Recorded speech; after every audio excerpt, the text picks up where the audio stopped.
Hello, I'm Edward October. Over the years, I've narrated more ghost stories, horror shows, and creepypastas than I can count. And yet, the crimes discussed on our true crime podcast managed to scare the shit out of me. This program is not suitable for children or the faint of heart. If you are such a person, go ahead and switch off this podcast. Listen to something else.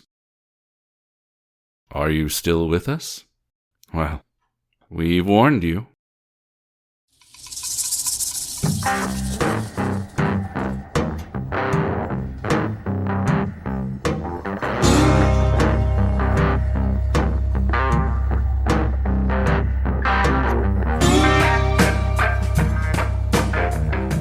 Hey, Jen. Hey, Kim. How you doing? I'm doing pretty darn good. How about yourself? I'm doing well. Thank you very much. Yeah. Here you got a case for us? I do. It's an interesting one. It's all on a timeline, so I'll be mentioning a lot of times. So I will let you know. Okay, you ready? Let's go.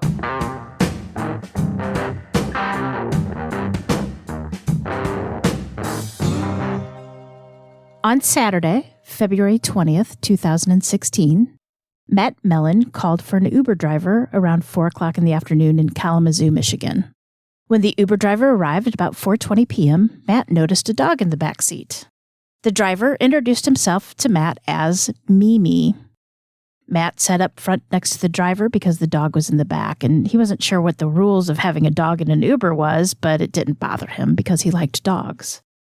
The fare before him, however, had refused to get in because of the big German Shepherd-type dog in the backseat. According to an article from GQ magazine, quote, Mellon was headed from the edge of downtown Kalamazoo to a friend's house to pick up his car, which he had left there after a birthday party the previous night. They chatted a little to begin with, just small talk, nothing unusual. About a mile into the trip, the driver got a phone call. He answered the phone and spoke on Bluetooth just for a minute or two. Matt said he could hear the call, but he wasn't really paying any attention to what was being said, and he didn't even recall if the caller was male or female. As it would turn out, the call was from the driver's son, and he wanted to know if his dad wanted to pick up dinner. A simple enough run-of-the-mill phone call. After the driver hung up the call, he began driving recklessly, ignoring stop signs and driving into the median. He sped into oncoming traffic lane and blew through a stop sign and sideswiped a Ford Taurus. But outwardly, the driver acted like nothing was wrong. And Matt was terrified. He's like, dude, you just hit that car. He yelled to the driver, but the driver just said, oh, I didn't hit anything. And in the back seat, the family dog lunged for the floorboard where she stayed, and Matt begged for the driver to stop the car, but he wouldn't. Matt continued to plead with the driver for the next few minutes to let him out, and the man said, quote, don't you need a ride to your friend's house? And Matt yelled, not anymore, let me out. But still, the driver ignored his pleas. Oh. Finally, the driver pulled into Iroquois Trail and asked, which one is your friend's house? And Matt just took the opportunity to jump out of the car and run. A couple was sitting outside having a cigarette break and saw what happened, and they immediately called 911. And according to the woman, the 911 operator blew her off. On his way to his... Yeah, if you listen to the 911 calls on this, it's pretty frustrating. They seem very, they just kind of seem bored for the whole thing. On his way to his friend's house, Matt also called 911. And because his call was transferred to different jurisdictions, he had to tell the story of the crazed driver 3 times. And each time, Matt said he clearly described the car and the license plate number. And the Detroit Press spoke with somebody from the Kalamazoo Public Safety Dispatch Center, and she did say that the call was transferred from Kalamazoo County Dispatch to Kalamazoo Township Dispatch, that it had to be transferred again to the city dispatch because of everything. It was a mess. At about 5:30, Matt's fiancée posted on Facebook, quote, attention Kazoo peeps. This Uber driver named Jason drives a silver Chevy Equinox and is not a safe ride.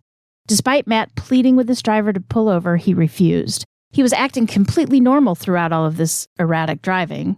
We're hoping this man will be arrested or hospitalized soon if he's a medical condition causing his behavior. Later, the people of Michigan would learn that the driver of the silver Chevy Equinox was 45-year-old Jason Dalton. He was born in 1970. He had an associate degree in law enforcement, but didn't enroll in the police academy program after school. He was described as a nice guy and a good family man. His neighbors described him as talkative and friendly. After graduation, he worked as an auto mechanic and eventually became an insurance adjuster. He had no criminal background and no history of mental illness. And he would later swear that he was not anti-government or a militiaman. He was just an average father of two, living in the suburbs and working as an insurance adjuster. And driving an Uber was his side gig. Earlier in the day, Dalton had gone to several gun shops in the area. Gun Caliber Store, High Caliber Firearms, Southwick's Gun Shop, and On Target Gun Shop. And at these stores, he bought a black jacket with pockets designed to conceal a handgun, which he didn't have a conceal and carry license. The friend who went shopping with him said that he was a little quieter than usual, but otherwise he seemed fine. One of the workers at Southwick Gun Shop said that Dalton was laughing and joking around, and he actually gave the manager a one-armed hug and told him to have a good day. After Matt Mellon escaped from Dalton's car, Jason Dalton drove home. He grabbed a drink of water, then went down to the basement and prepared his guns. He filled the magazines with ammunition and then put on a bulletproof vest.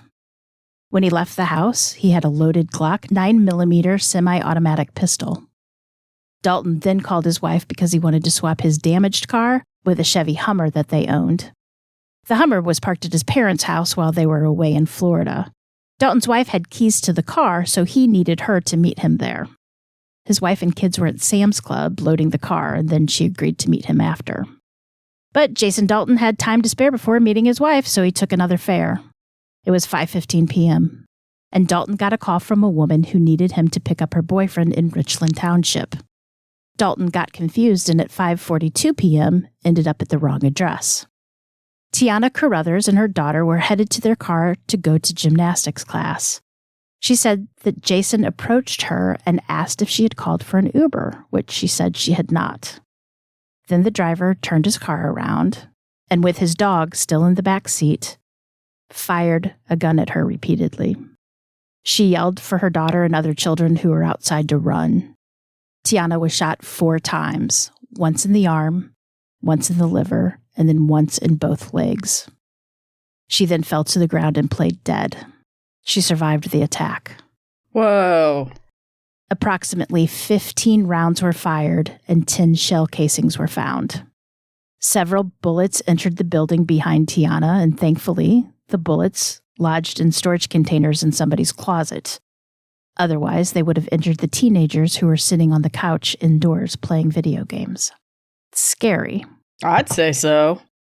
1 minute after opening fire at the apartment complex in Richland Township and injuring Tiana Carruthers, Dalton was seen driving through a red stoplight approximately 1 mile from the crime scene.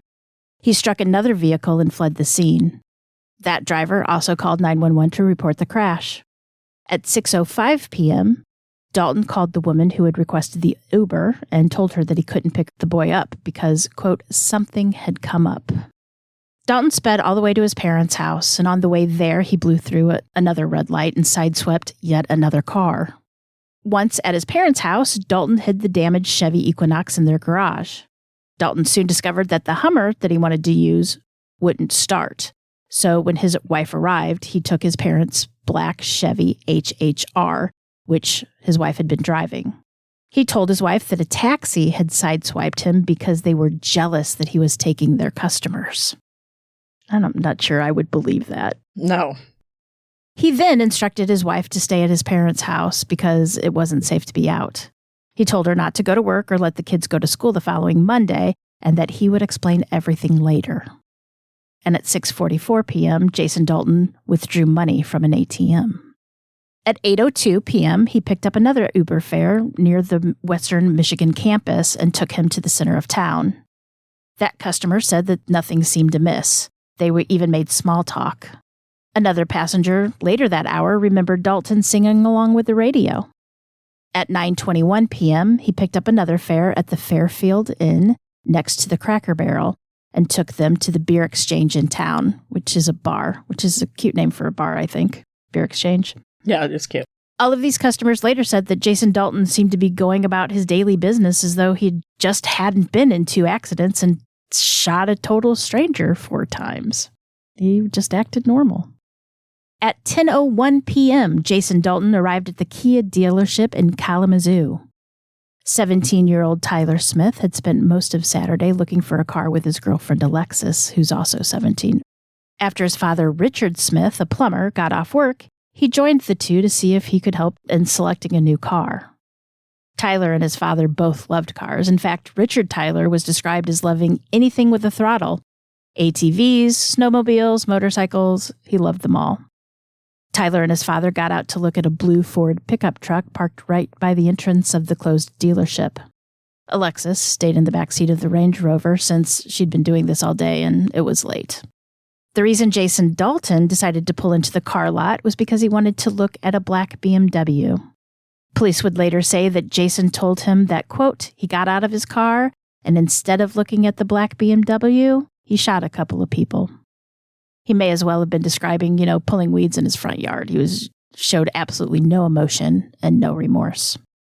Alexis had watched from the Range Rover as Dalton walked up to her boyfriend Tyler and his dad Rich and spoke to them. And again from the same GQ article, quote, he asked them what they were looking at, she said. They turned around. Yeah, we're looking at, and that's all the words they got out because he pulled the gun out and started shooting. They looked at him. And they put their hands up and they said, what are you doing? And they fell down. That's when I ducked behind the seat. The showroom's surveillance camera shows Dalton entering the parking lot and driving around the car lot, where he parked in front of the dealership's offices. Then he approached his father and son on foot, walking past the Range Rover without realizing that Alexis was in the vehicle. He then started shooting. Afterward, he tried to gain access to that BMW, but it was locked. According to another witness who was driving by at the moment of the attack, even after father and son fell to the ground, Dalton kept shooting. He fired 18 rounds in total. Wow. Witnesses across the street at Burger King dialed 911. Alexis, hiding behind the seat, saw Dalton's shadow pass over the Smith's Range Rover as he walked back towards his own car. She left her cell phone at Tyler's house, and she knew that if the gunman realized that she was in the Range Rover, there was nothing she could do. She knew that she was as good as dead. So after waiting about 90 seconds with her heart slamming in her chest, she leaned the front seat forward and looked for Dalton, but she didn't see him. So assuming he was gone, she then got out of the car and crawled to where her boyfriend's body was lying. She took out his cell phone from his pocket and then retreated to the Range Rover. And at 10:08 p.m., she dialed 911. Officers responded to the scene of the Kia dealership, but while they were there, reports came in over their radios that there was gunfire at the Cracker Barrel.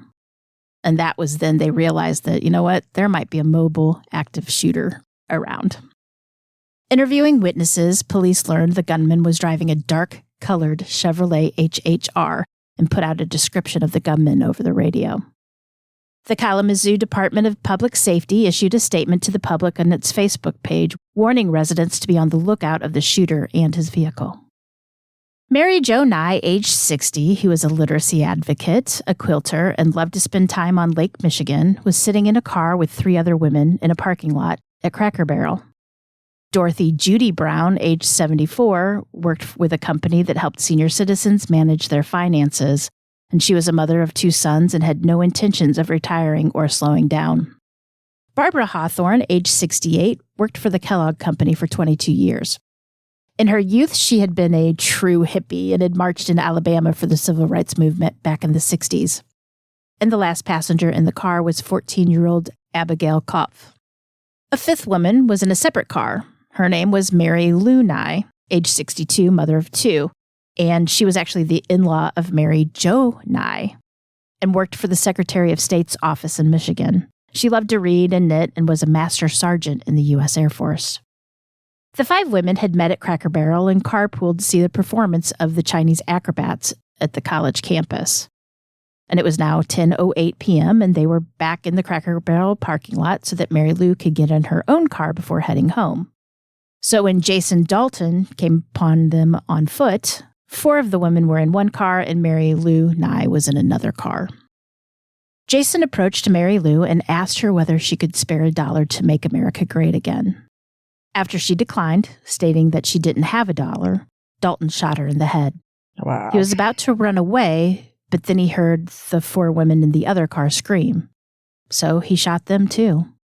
He shot the driver first, then the rear seat passenger on the driver's side, then the front seat passenger, and then the rear seat passenger behind her.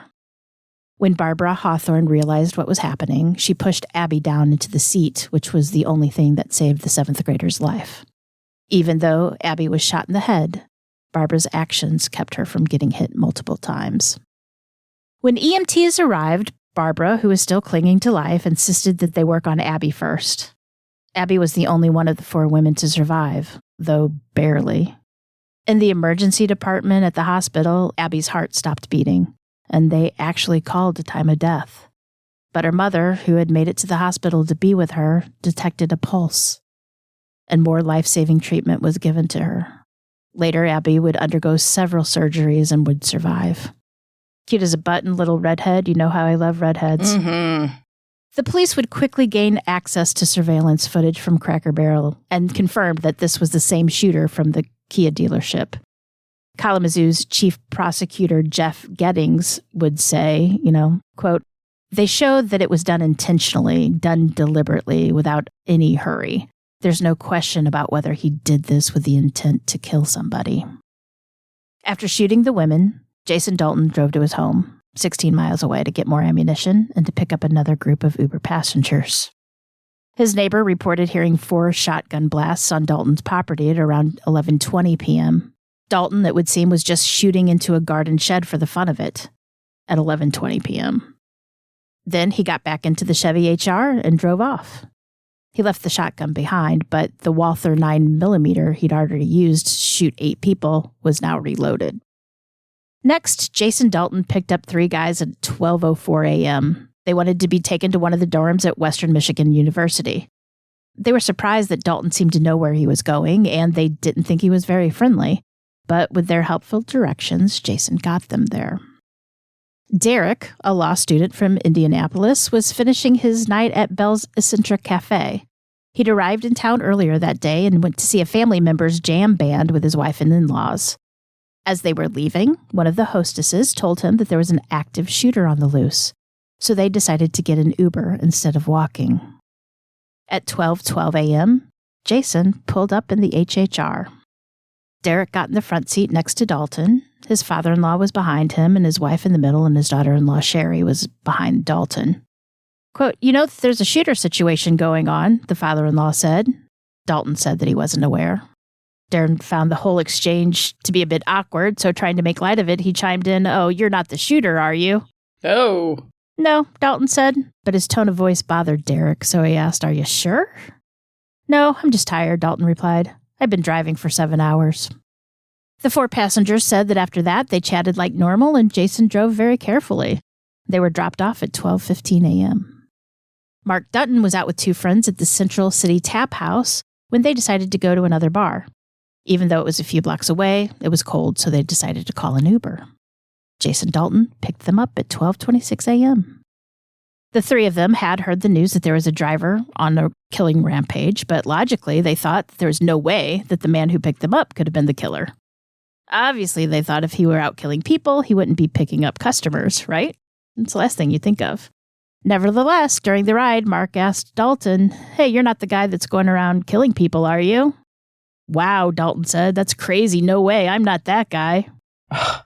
Nothing else was said about the shooter, and Dalton dropped them off at their destination without incident. Wow. Sergeant James Harrison was sitting at the stoplight on the corner of Main and Michigan when he happened to spot a black Chevy HHR getting ready to pull into a bar's parking lot. Harrison saw the driver drop off 3 passengers and then called for backup. In a bar a few blocks away, a student at Western Michigan University named Mallory Lemieux was enjoying a mother and daughter night out with several of her friends. In fact, there were 7 young women and 7 mothers. Mallory had received several text messages and calls from her father throughout the evening, and when she went to use the restroom, She took the opportunity to read his texts. Her father's messages said that there was a live shooter on the loose in Kalamazoo and that the shooter was an older man driving a Chevy HHR.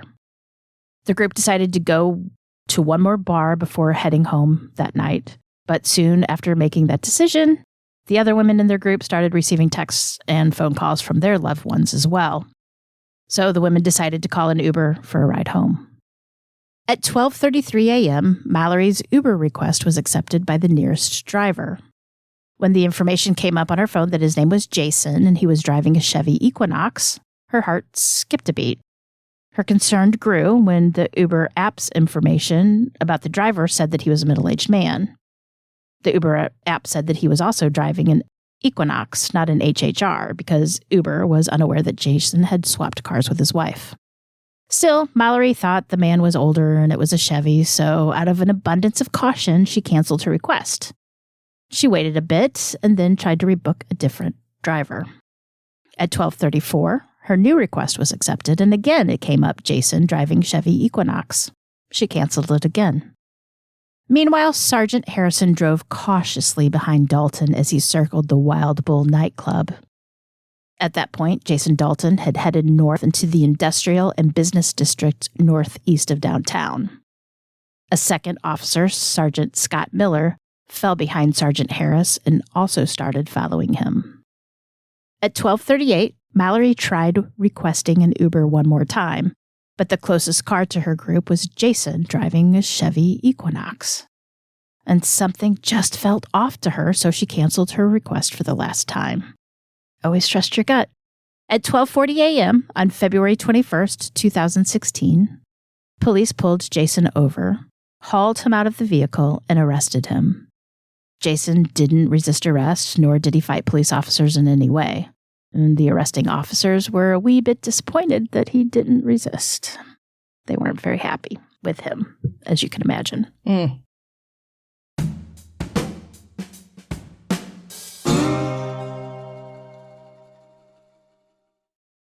You know, now that school has started, I need a good night's rest more than ever. Sleep deprivation is the last thing I need before I step into a classroom with 30 high school kids staring at me. I need to be able to concentrate and be on my toes. That's why sleep cream is an important part of my sleep regimen. I apply it to my neck right before I sleep, and the soothing scent of lavender helps me relax so I can easily drift off to sleep. Sleep cream is a natural alternative to traditional sleep aids. There are no pills to take. It's just a topical cream that you can rub on your neck or your feet or wherever you want. Sleep cream uses the highest quality CBD isolate and organic essential oils to calm your mind and help you fall asleep so you can wake up feeling refreshed and ready to take on the world or a classroom. And since there's no THC in sleep cream, you're not going to fail a drug test or get that high feeling. And also, it's made right here in the United States. So if you're like us and deal with insomnia, we dare you to try sleep cream. Just try it for a few nights to see how it works for you.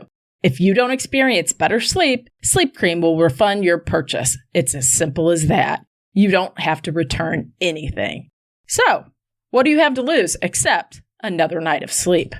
Go and order a bottle at sleepcream.com. Use code OTCPodcast, all one word, at checkout to save $20 on your first order. That's sleepcream.com. Order your bottle today at sleepcream.com. That's sleepcreme.com. And use code OTCPodcast, all one word, at checkout to save $20 on your first order. Seriously, go now. Go and order a bottle at sleepcream.com, sleepcreme.com. Use code OTCPodcast, all one word, and use that code at checkout and save $20 on your first order. sleepcream.com.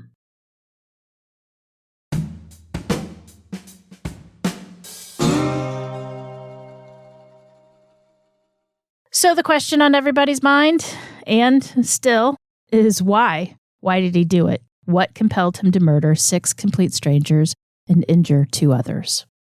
During his first interview with police, Jason said that he didn't want to talk to them and that he didn't have anything to say. And technically, that should have ended the interview. But the police were worried that there might be some other victims out there somewhere who needed help, so they kept talking to him. During a second interview, Dalton freely confessed to the murders. Dalton claimed that he was at the dog park early on Saturday when his Uber app beeped in a way that made him feel as though he was being, quote, urgently summoned.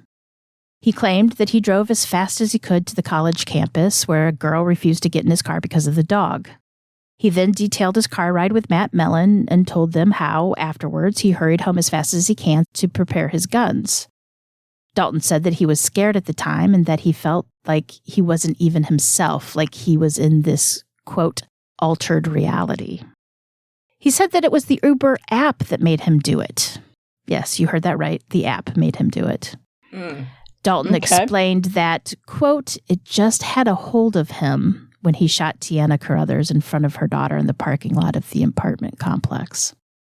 When police pushed for more details, as you would want to do, Dalton told them that if they knew what had happened, quote, it would just blow their minds. Police assured them that they could handle whatever he had to say. So Dalton explained on how he opened up the Uber taxi app and a symbol appeared, and that he recognized that symbol as the Eastern Star.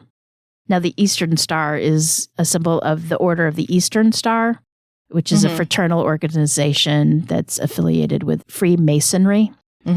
So it's like an upside-down star in a couple circles. It's basically based on Bible teachings, and it's open to people of all faiths. Then, after he saw the Eastern Star, a devil's head popped up on the screen. He said it looked like a horned cow head. And when he pressed the button on the app, that was when all the mayhem started and everything went to hell. Dalton went on to tell investigators that the app would give him an assignment and it would, quote, literally take over your whole body. He went on to explain that when the Uber icon was red, it was business as usual, and he was supposed to pick up and drop off customers. But when it was black, that was when he was supposed to kill people. Oh, okay. Unfortunately, the interview with Dalton's wife didn't help investigators to understand Dalton's motives. She said that their marriage was good and Jason didn't do drugs and he'd never had any mental health issues. Investigators kept looking for something, anything that could help them understand how a 45-year-old man could literally do nothing wrong his entire life and then murder 6 total strangers in cold blood, But something else came up, just one tiny little hint. Dalton told them that he had killed his family cat. He had strangled Leo, the cat, and then left it on his and his wife's bed, where his wife later found it. Now, they didn't know if this was the clue that they were looking for, but as we know, would-be serial killers often start with killing and torturing animals. So in a follow-up interview with Dalton's wife, they asked about the cat, and his wife responded that, yes, they had a cat that died years ago. And all these years, she believed that it had died in its sleep. We don't know if Dalton is actually telling the truth to investigators, or did he just pick some benign incident of a cat that died of natural causes and used it as a story, to play with the investigators' minds. What bearing does it have on anything, really? You know what I mean? It's just something he just threw out there. But I don't know. The Uber representative stated that Jason Dalton had passed all the background checks. Customers who dealt with him at his insurance job reported that he had been rude. Coworkers said that he could be unprofessional and prone to anger at times. But neighbors and friends would say that he was a nice guy, very friendly, and they were totally shocked that Jason had been the one terrorizing the city. It begs the question, did anybody know him well at all? In the weeks leading to February 20th, 2016, neighbors said Jason seemed a bit paranoid. His wife said that she'd noticed Jason acted a little down, and when she inquired if something was bothering him, he just told her that he was tired from all the driving he was doing. ABC News reported, quote, on August 16th, 2016, Jason Dalton was arraigned on 16 charges, including 6 counts of murder, 2 counts of assault with intent to commit murder, and 8 counts of using a firearm during the commission of a felony. Dalton's wife, Carol, and his parents hired a lawyer to represent them, and the lawyer's message was that they were just as baffled as the rest of Kalamazoo. Quote, they're thinking like everybody else. Why? Certainly, they've looked inward as a family to see whether there was anything that would have been an indicator that Jason was capable of something like this, but we've got nothing to offer. On March 3rd, 2016, Dalton was ordered to undergo a psychiatric evaluation to determine if he was competent to stand trial. 1 month later, he appeared in court, and it was ruled by the Michigan Center for Forensic Psychiatry that he was found competent to stand trial. In June, his attorneys announced that their defense of Jason was that he was insane. This required another 60 days of psychiatric evaluations. Jason Dalton's trial was delayed for nearly 3 years because his defense attorneys appealed part of the case. They argued that detectives violated Dalton's Miranda rights during his first interview by continuing to question him even after he said that he didn't want to talk to them. The Michigan Court of Appeals ruled that the early part of Dalton's interview could not be used in the trial. But from what I gather, he really didn't say much in that interview. Mm-hmm. The first one, anyway. In January 2019, the opening statements in Jason Dalton's trial began. Many people from that horrible night testified in the trial, including Matt Mellon, Tyler Smith's girlfriend Alexis, and the first person that Dalton shot, Tiana Carruthers. At the time of the trial, Tiana had metal rods that ran the length of her femurs, like from her hips to her knees. She also had a rod that kept her left arm together, and a bullet remained lodged in her liver. When she testified, Jason Dalton made a verbal outburst, and it rocked Tiana's composure, and she just started to cry. Dalton was dragged out of the courtroom, and for the duration of Tiana's testimony, Dalton attended via video feed in another room.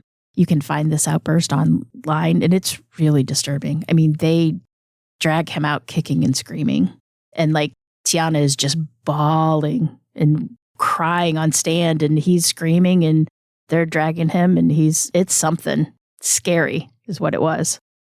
But even through all of that, Tiana said she still doesn't hate him. Lori Smith, the wife of Rich Smith and the mother of Tyler Smith, who were gunned down at the Kia dealership, made this post on Facebook. Quote, "I love them more than anything in the universe, and I'm lost without my boys." On February 5th, 2019, Jason Dalton was sentenced to life in prison without the possibility of parole. He is currently imprisoned in the Oaks Correctional Facility. Even though the trial was cut and dried and the perpetrator is safely behind bars for the rest of his life, this case isn't without controversy. For one thing, Michigan had no way to alert the citizens of danger. They posted on a Facebook page, which only people that followed them on Facebook could see. And the information was on the evening news. However, there's no way for the state to directly text their citizens with his name and photo. The mass shooting in Kalamazoo prompted lawmakers to create a new tool to alert the public of imminent threats. The Public Threat Alert Warning System, similar to an Amber Alert, became Michigan law in 2016. The Public Threat Alert allows law enforcement to request the Michigan State Police to send a warning to the public about safety threats that meet certain criteria, such as a mobile active shooter, which is genius, really, No, I agree. I totally agree. However, the inability to alert the public is far from being the only controversial part of the story. And as far as we know, when Matt Mellon called 911 with the license plate number, no follow-up was done at all. I mean, why didn't the police immediately go to Dalton's home? I mean, he might have been there the moment they came from. I mean, if the police ran his plates, they would have known where he was. Mm-hmm. He did go home several times that night, so the police could have been there. I mean, the police could have alerted his neighbors that if he did return, they needed to contact police immediately. If any attempt at all had been made to contact Dylan to question him about his erratic driving in the car accident at 4:30 that afternoon, then it's possible the shootings that followed may never have happened. I mean, did they try to contact his wife or his parents? Information about Dalton's wife and parents was at the fingertips of the police. A few clicks of the keyboard would have brought up Dalton's home address and those who lived with him. And what's more, all they needed to do was place one phone call to Uber, and Uber could have supplied them with Dalton's exact location at any time during the evening. Mm-hmm, mm-hmm. No, that I could get have happened. it. Mm-hmm. But the 911 call about the crazed Uber driver was not taken seriously, and the dots were never connected. And even though Uber was contacted over and over by the public, they didn't bother to contact the police either. In instances of mass shootings, friends and family are usually shocked. And in some cases, it's obvious that something was wrong with the shooter in the days and months leading up to the criminal outburst. Often we see a troubled youth who's struggled to fit in or has mental health issues, or the individual in question has issues with addiction or has suffered some kind of trauma where they blame the system or the government. And even then, people rarely believe that those individuals are capable of harming anybody, and they usually don't. But sometimes there are no signs. Jason Dalton owned 16 guns, but there are a lot of people that own lots of guns and never decide to kill random strangers. In fact, among gun owners in America, on average, they own at least 5 firearms. While 16 exceeds the average by 3 times, that alone doesn't indicate that anybody would have been able to predict Jason Dalton's rampage. In fact, given the information there is on this case, the unfortunate conclusion is that there is no way to predict this at all. And Jason Dalton seems content to keep us all in the dark as to why it happened. So, yeah. So do you... Crazy. I think he just had a mental breakdown. Had to have. And then blaming the app and being satanic, and it was telling him to do things. I don't know if that's... There had to be some signs, though, don't you think? Don't you think, like, his family... Maybe. I don't know. You would think you would reflect anything that at one point... If I would be his wife, I would be thinking, what were the signs? What did I miss? I think you would notice something. I don't know. It wasn't like he just went out and did one thing. It was over, like you said, the course. It was over some... It was a course of the evening. And like sometimes he would go shooting people and then he'd be normal. It's almost like he was had a schizophrenic break. It was right? It's strange, right? Hearing things or seeing things with the app and... Yeah, like something. And then if you watch that, I'll put it down in the show notes, but if you watched his outburst in court, like I have no idea what he was talking about, but he was like, she was talking and then he went on screaming something and then Tiana started to cry and it was like chaos and he wouldn't be quiet. And even his lawyers were telling him to be quiet, but he wouldn't. He kept talking and loudly. And then that's when the bailiffs just like came at him and picked him up and dragged him, kicking and screaming, literally. And he's like a short, tubby man and dragging him out. Chaos. It was just mass chaos. I mean, he didn't seem stable. Seems like I was just going to say, he totally had like a break from reality. Something. I mean, somebody had to see that. Come on. I think, you never know. Right? You never know. What's that Michael Douglas movie in the 90s where he goes crazy? Rush Hour? Not Rush Hour. Falling down. Yeah. How he was fine one day and then all of a sudden he snapped. Mm-hmm. And I think that happens a lot to people. They're stressed or just chemically something goes off or they're stressed and stress and stress and then they just have like a break from reality. They can't function. You hear about that all the time. No. But not so much over that long period and then people not really responding to it correctly. Wow. And like some of the newspaper reports, they said that Jason was wearing the jacket that he bought that night, the one that you could conceal the guns in. But he had actually bought that for his son, and his wife found that at the house. So that was totally misreported. And I'm assuming, too, that when Jason went to meet his wife to get the HHR, he dropped the dog off because there's no mention of the dog in any of the later And that is, why would he bring the dog with him in the first place? Because I don't know. Not everybody's comfortable with dogs. Or especially like a German Shepherd, like a big German Shepherd dog. Yeah. I mean, I love dogs, but it would still be wary getting into a back seat with a strange dog. Right? Well, and you're also getting into the car with a strange person, a strange man with a dog. Right. As a female. Right. I don't think so. I mean, I'm still more scared of the man than the dog. But oh, yeah. But I mean, the man, you don't know the temperament of the dog. Right. So, yeah, this was like a big case, like huge news. Of course it was. I mean, you got this out of Rolling Stone or Esquire? I forgot what you said. GQ. GQ. Mm-hmm. Okay. And little Abby is doing well. Her skull was crushed by the bullet. Oh, cool. And, but she's recovering and she's sweet and This can be good. And Tiana still's like, I don't hate him. Really? That's like we've discussed before about that forgiveness and stuff. Yeah. Bigger person than me. Yeah. No. And just how that would just disrupt your whole life. Everything. Mm-hmm. Just all of it. Ugh. And the mental therapy that you would have to do for years to try to just get some sort of normal life back. Mm-hmm. Well, good job, Jen. I'll tell you that right now. Woo. Thanks. All right. Just want to remind people that we are, in case you're sick of hearing this, you're going to hear it another time. Cam and I are hosting a trip to the UK for a dark history tour. So if you would like to join us on our adventure to Scotland, York, and London, June of next year, June 13th through the 22nd, right? That is Those are the correct. dates. Give us a call. I will put the link in the show notes. It's going to be fun. And you can email us at ourtruecrimepodcast@gmail.com. I love it. We'll get you all the information. Yep. Yes, we will. All right. Well, until next time, listeners, remember, lock your doors.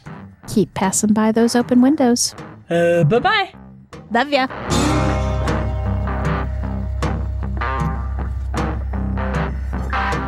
For more information about this episode, as well as all other sources, please check out our show notes or the podcast website at ourtruecrimepodcast.com.